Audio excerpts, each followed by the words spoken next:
Hello hello साथीहरू, आज म पास्ता बनाउँदैछु। यो चाहिँ मलाई भाइले सिकाएको थियो। मैले त्यसरी नै बनाउँदैछु। लसुनलाई काटेँ, प्याज काटेँ, टमाटर काटेँ, खोर्सानी काटेँ, धनियाँ काटेँ अनि गेडागुडीलाई पनि पखालेर रेडी गरेँ। मैले सबै थोकलाई काटकुट सकेर फुली रेडी गरेपछि मात्र पास्ता बनाउन तयारी गरेँ। मैले एउटा भाँडो तताएँ अनि तेल तताएँ अनि त्यसमा लसुन र खोर्सानीलाई फेरि मजाले फुराएँ। लसुन मजाले तेलमा फुराएपछि त्यसको टेस्ट अर्कै मिठो हुन्छ कि। मलाई चाहिँ लसुनको टेस्ट एकदम मनपर्छ। म चाहिँ अलिक चटौरे टाइपको छु कि। मलाई खानेकुराहरू चाहिँ चटौरे खालको बनाउन मन लाग्छ भन्नाले चटपटा खालको बनाउन मन लाग्छ कि।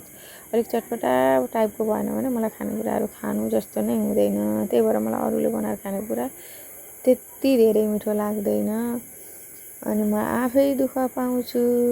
हजुरहरू कसको बानी यस्तो छ? म चाहिँ अरूले बनाएर खानेकुरा चित्त बुझाउँदिनँ अनि आफैले धेरै दुःख पाउँछु कि।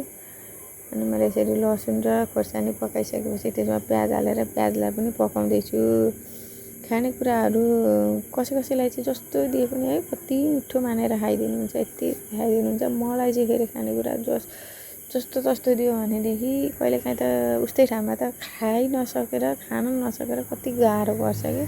अलिक चटपटा खालको चटौरे टाइपको अलिक खाँदा पनि हेर्दै खाउँ लाग्दो भयो भने चाहिँ खान मन लाग्छ। नभए चाहिँ कस्तो गाह्रो हुन्छ। हजुरहरूलाई चाहिँ कस्तो हुन्छ साथीहरू? मैले गेडागुडीलाई पनि हालिओरि फ्राई गर्दैछु।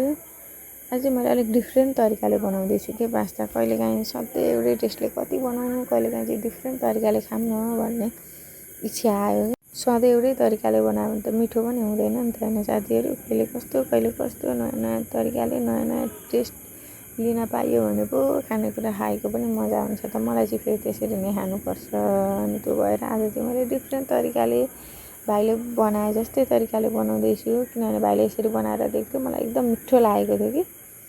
मैले टमाटर हालिवरी पकाइ पनि सकेँ। यता ससेज पनि रेडी गर्दैछु अनि मसला हालेँ। मलाई यसरी बनाएको खानेकुराहरू एकदम मनपर्छ। अलिक फ्राई गरेका तारेका खानेकुराहरू बढी खान्छु कि म चाहिँ।